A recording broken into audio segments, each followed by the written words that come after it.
thanks to the jet lag, last night I went over very quickly the background paper. But I actually couldn't comment too much because I almost agree with you for everything. So instead, I borrowed the concept, the meal dilemma, and combining it with the Chinese experiences. With this, we talk about social protection. Basically, I want to add two factors relating to social protection. One is the dimension of local governments. Charles Thibault model suggests that apart from central government, the local governments more often provide public services to local people. That is with their that apart from central government, the local governments more often provide public services to local people. That is with their particular purpose, maybe development or protection of local people, or more entrepreneurship-like. They change their orientations of public services to attracting or disattracting investment or migration and so on. That's, of course, such public services include social protection. Another thing I want to add is a time element, namely the stage of development. The stage of development matters to policy orientation because when it changes, injurious consequences becomes insignificant. That is, at a new stage, this incentive becomes too small to induce any injurious consequences, as opportunities that generate income from a labor market, from being employed, exceed that from being only recipients of the benefits. Suppose there is a critical turning point, dividing the stages of development into two parts, the early stage and the later stage. Before the turning point, the benefits from social protection is bigger than the gain from labor market.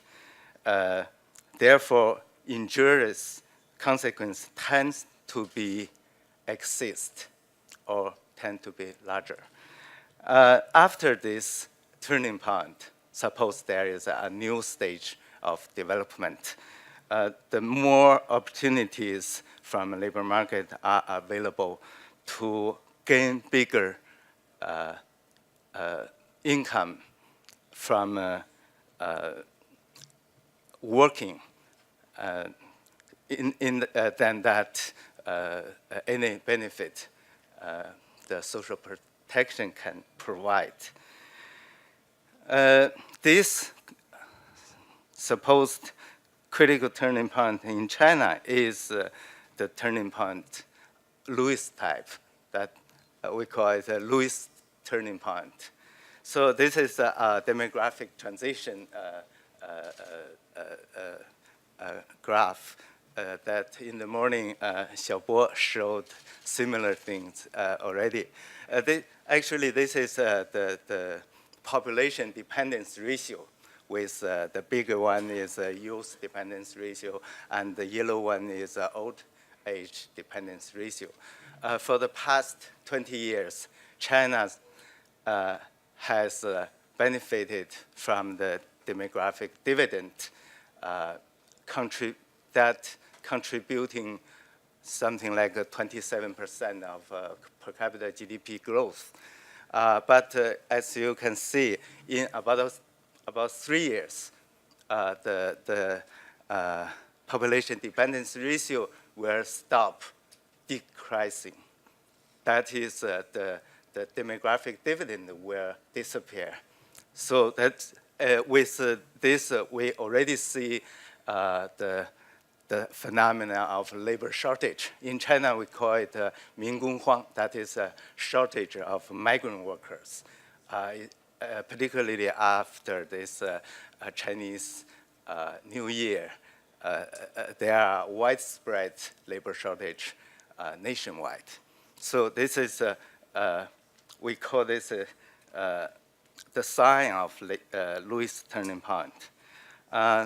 And that by definition made by Arthur Lewis himself, the wage increase is the sign of the coming of this turning point. So this is just the wage rate and the amount of wage level, monthly wage and the growth rate of wage of migrant workers.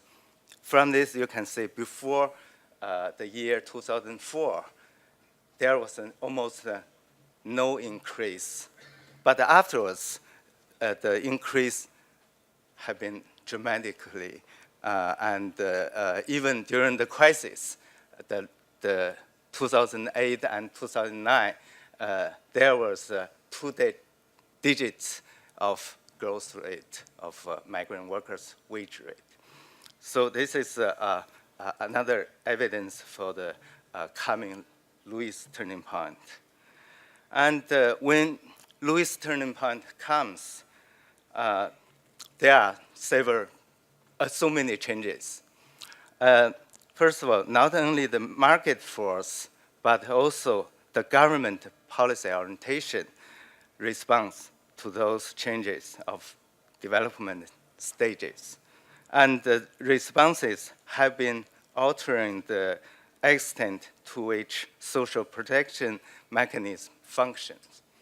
That is apart from the market force, which increases the wage rate for migrant workers, ordinary workers, and also the government policy orientations shift from some kind of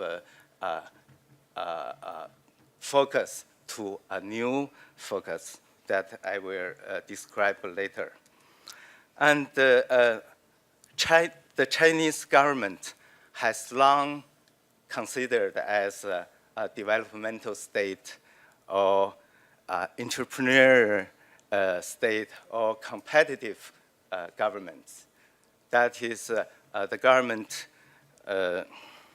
both central and the local government have played active roles in promoting economic growth by creating sound investment climate, supplying good services to investors and enterprises, seeding new businesses, even acting as firms in seeking potential investor and subsidy from higher level governments, applying for loans and negotiating and enforcing the business contracts.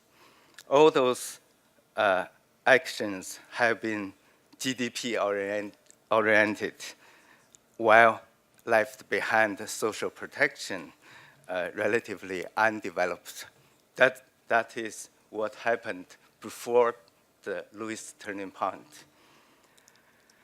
And there is need for government function shift after the Lewis turning point.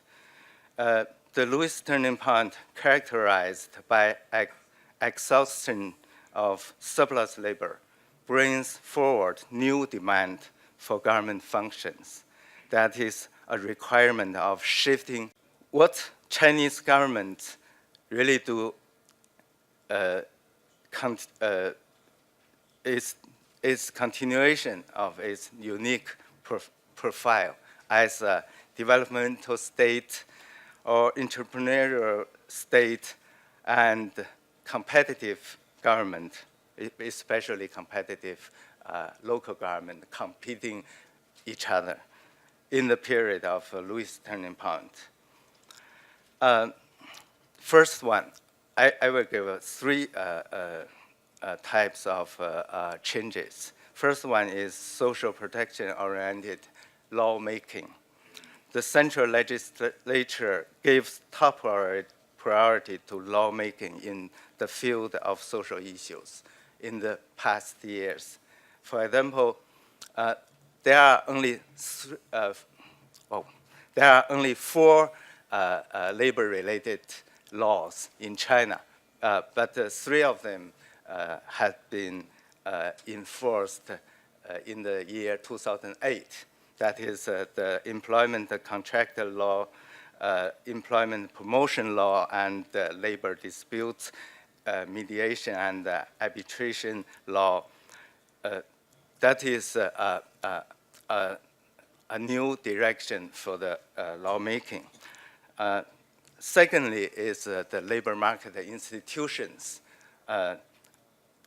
Before that, before the Louis Turning Point, the free labor market determined the wage rate. But afterwards, there are more institutions playing a role. For example, this is the minimum wage rate. The blue one is the cities which increase their standard of minimum wage. You can see it's over time increasing. And the red one is the growth rate, average growth rate of minimum wage level nationwide. So that's also increasing.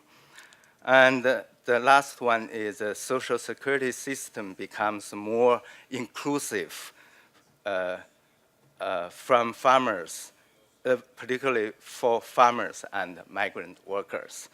In recent years, there are several new programs designed and implemented. For example, new cooperative medical system and living standard guarantee program in rural areas already reach its full coverage of the rural residents.